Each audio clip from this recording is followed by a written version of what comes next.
আন্তর্জাতিক গণতন্ত্র দিবস উপলক্ষে খুলনায় বিভাগীয় সমাবেশ করেছে বাংলাদেশ জাতীয়তাবাদী দল বিএনপি।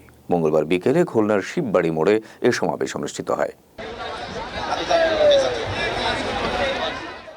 খুলনা বিভাগীয় সমাবেশে প্রধান অতিথি হিসেবে উপস্থিত ছিলেন বিএনপির স্থায়ী কমিটির সদস্য গয়েশ্বর চন্দ্র রায়। এ সময় প্রধান উপদেষ্টাকে উদ্দেশ্য করে তিনি বলেন, আমাদেরকে বিরোধী দলে ঠেলে দিবেন না, আমাদেরকে রাস্তায় নামাবেন না, আমাদেরকে দিয়ে আপনাদের বিরুদ্ধে স্লোগান দেওয়াবেন না।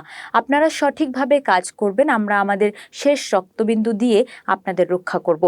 তাই অন্তর্বর্তী সরকারের প্রধান উপদেষ্টাকে বলতে চাই, আমাদেরকে বিরোধী দলে ঠেলে দিবেন না, আমাদেরকে রাস্তায় নামাবেন না, আমাদের মুখ থেকে আপনাদের বিরুদ্ধে স্লোগান দেওয়াবেন না।